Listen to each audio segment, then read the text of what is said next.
Ikigo cy'imisoro n'amahoro cyatangaje ko hashyizweho impinduka mu guhererekanya ibinyabiziga hagamijwe kurushaho korohereza abasora no kunoza imitangire ya serivisi muri iki gikorwa. Muri ubu buryo bushya, ubusabe bw'usora buzajya bubanza gusuzumwa mbere yuko ahabwa gahunda yo kuza gufata ibirango bishya. Systeme ya e-tax isaba ko umuntu agomba kuba afite indangamuntu ifite imibare itari munsi ya 16 kugira ngo amakuru ye abe yuzuye kandi ahamye ahuye na ya NIDA. Izi mpinduka ziri mu murongo w'ikigo cy'imisoro n'amahoro wo guteza imbere serivisi hifashishijwe ikoranabuhanga hagamijwe gutanga serivisi zihuse, zinoze kandi zirangwa n'umucyo.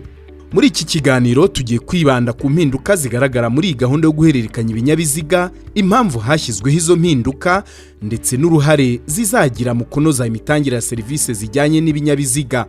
Mu bukangurambaga ikigo cy'imisoro n'amahoro giherutse gukora mu guhererekanya ibinyabiziga cyabonye ko hari ibisaba ko ikigo cy'imisoro n'amahoro kigira impinduka kizana mu guhererekanya ibinyabiziga, hongerwamo impinduka mu ikoranabuhanga risanzwe rikoreshwa mu guhererekanya ibinyabiziga. Dushingiye kuri ibyo bibazo twabonye, twatangiye gushakisha uburyo noneho umuntu yagiye kugura ikinyabiziga abanje kumenya amakuru y'ingenzi atuma kinamwandikwaho koko. Niyo mpamvu twashyizeho ikoranabuhanga n'ubundi ryari risanzwe rikoreshwa ariko turaryimpruvinga ku buryo ubu ngubu umuntu uguze ikinyabiziga, nyaboneka rwose kanongere mbisubiremo, umuntu uguze ikinyabiziga agomba kubanza kureba neza ko icyo kinyabiziga kidatambamiwe cyangwa se kidafite ibirarane by'imisoro. Kugira ngo amenye ko kidatambamiwe cyangwa se kidafite ibirarane by'imisoro, ibyo agomba guhabwa kode n'umugurishije imwemerera kubona amakuru agendanye n'ikinyabiziga agiye kumugurisha, bigatuma yafata umwanzuro wo kugura amaze kubona neza yuko nta kindi kibazo azahura nacyo muri Mutation. Icyo ni kimwe. Icya kabiri, abantu bagendaga bagakora amasezerano, bamwe na bamwe bakanayakora n'abantu batabifitiye ububasha. Bivuze iki? Naguze ikinyabiziga nkigura n'umuntu nawe wakiguze n'undi wakiguze n'undi. Ubu rero amasezerano nayo ari standardized, cyangwa se hari format, hari forma y'amasezerano uko agomba kuba ameze, agomba gukurikizwa akurikishwa systeme yatanga, agasinywa gutyo nk'uko yagenwe n'ababizobereyemo. Hanyuma tukizera ko amasezerano ku binyabiziga ndetse n'ikinyabiziga umuntu aguze nta birarane, nta tambamira, ndetse n'amasezerano akozwe neza, ikibazo mbese kigendanye nabyo kigakemuka. Izi mpinduka zirareba abantu batatu. Wa mbere ni ugurisha. Ugurisha mu mategeko ubundi niwe ufite uburenganzira ku makuru ye. Niyo mpamvu agomba kubanza gusaba n'iyo kode ituma amakuru agendanye n'ibirarane by'ikinyabiziga cye undi muntu yayareba. Ni ukuvuga wa wundi ahaye iyo kode. Asamaze gusaba iyo kode arayiha uguze, uwo bari kugura. Uwo bari kugura abashe kwinjira kuri iyo kode, abona amakuru agendanye n'ikinyabiziga cye agiye kugura gusa. Niba ubwo icyo kinyabiziga gitambamiwe azabibona, niba icyo kinyabiziga gifite ibirarane azabibona. Hanyuma uwa gatatu birumvikana urimo ni notere uzemeza icyo gikorwa, iryo hererekanya ry'umutungo, nawe biramureba. Ariko tukanakangurira abantu muri rusange kugira ngo babe maso. Ese ikintu ugiye kugura niba udashaka kumenya amakuru yacyo, ibibazo kizaguteza bizagenda bite nyuma yaho? Ibyo ni umuntu we ku giti cye ugomba kuba maso, akavuga ngo reka mpa agaciro amafaranga yanjye ngiye gutanga. Ibyo rero birumvikana yuko abashaka kugura, hari uwaguze, hari ugurishije, ariko n'abateganya kugura n'abateganya kugurisha bamenye ko ibyo byose birabareba. Of course n'abanoteri wenda bashyashya bazagenda binjira mu mwuga. Ni ukuvuga ngo ibi ngibi tuvuga byatangiye, bivuze ngo guhera uyu munsi nta muntu wakabaye ari kugura ikinyabiziga gifite ibirarane, nta muntu wakabaye ari kugura ikinyabiziga gitambamiwe, nta muntu wakabaye akoresha amasezerano atari ayo twashyize muri systeme. Abo bireba birumvikana abanoteri bagomba cyane cyane kuba involved cyangwa se kuza mu masezerano.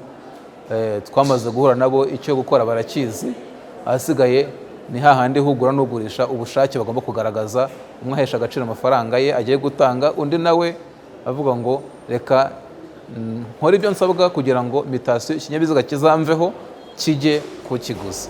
Buri wese yandikaga amasezerano mu buryo bwe. Ubu ngubu ikigo cy'imisoro n'amahoro cyateguye amasezerano mu ndimi ebyiri, Ikinyarwanda n'Icyongereza, akazajya atangwa na systeme bitewe n'ururimi ugurisha cyangwa se uwatanze impano yahisemo, akaba ari nayo yemezwa na noteri. Gushyiraho umukono ku masezerano ku basezeranye ivangamutungo nacyo ni ikintu gishya kiri ngombwa. Umuntu niba yarashatse, gushaka ni byiza, hanyuma akaba yarasinye ivangamutungo n'uwo bashakanye, kuri aya masezerano azajya asabwa yuko na wa wundi bashakanye ashyiraho umukono wemeza yuko uwo mutungo w'urugo bawugurishije. Ni kimwe mu masomo twagiye tubona muri iyi minsi tumaze turi mu bukangurambaga, yuko wasangaga wenda umugore yaje akavuga ati ngiye buriya niya modoka ijya kugurishwa sinabyemeraga, sinari nanabizi, cyangwa se n'umugabo akavuga ati ngiye sinari mbizi. Ubu rero twabonye ko ari byiza ko uwo mutungo ku bantu basinyanye ivangamutungo birumvikana yuko bombi baba bemera ko bagiye kugurisha, hakajyaho umukono uwo bashakanye. Ni ikintu gishya birumvikana, ariko ndumva abagomba kugishyira mu bikorwa barakizi, ni ba noteri, ku buryo n'abandi ariko bagiye gukora igura n'igurisha ry'ikinyabiziga babimenye ko kizaba ari ikintu gisabwa. Izi mpinduka zizafasha mu gukumira uburiganya cyangwa amakosa mu ihererekanya ry'ibinyabiziga. Ikigo cy'imisoro n'amahoro kirasaba abagura ibinyabiziga kubanza kureba amakuru y'icyo bagiye kugura. Abanoteri nabo bashishikarizwa kubanza kureba amakuru y'ibinyabiziga mbere y'uko bemeza amasezerano, ndetse bakareba ko amasezerano bagiye gushyiraho umukono ahura na kopi iri muri systeme. Turasaba ugurisha kuba umunyakuri no gukora ibyo asabwa. Ibyo asabwa nta kigoye kirimo, ni ukuvuga ngo dore kode wakoresha ureba ko ikinyabiziga cyanjye ngiye kukugurisha ari nta makemwa. Ibyo rero ni ugomba kubitangira kandi ni ingenzi.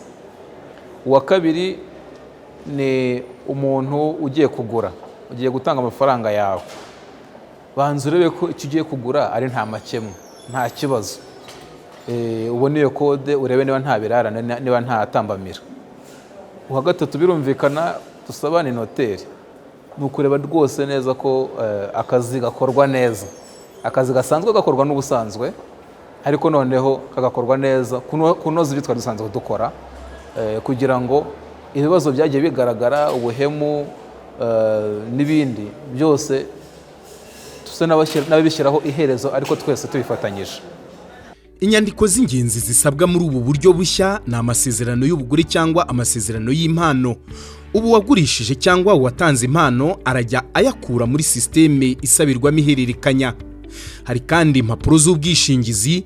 Mu gihe uwagurishije hari company, hajyaho imyanzuro y'inama ya company n'icyemezo cy'iyandikwa registration certificate. Hashyirwamo kandi na fagitire ya IBM igihe uwagurishije yanditse kuri TVA. Baguzi ibi binyabiziga ni mugenzure mbere yo kugura ikinyabiziga. Mwibuke kandi ko mwashyiriweho aho mushyira kode mubanza guhabwa n'uwo mugiye kugura ikinyabiziga kugira ngo murebe amakuru yacyo. Nimukurikize iyi nzira rero. Aho munyura ni kuri website y'ikigo cy'imisoro n'amahoro ariyo wa3rra.gov.rw, cyangwa mugakanda akanyenyeri 800 urwego mugakurikiza amabwiriza. Abakeneye ibindi bisobanuro mwatwandikira ku mbuga nkoranyambaga z'ikigo cy'imisoro n'amahoro, cyangwa mukaduhamagara kuri telefoni itishyurwa ariyo 3004.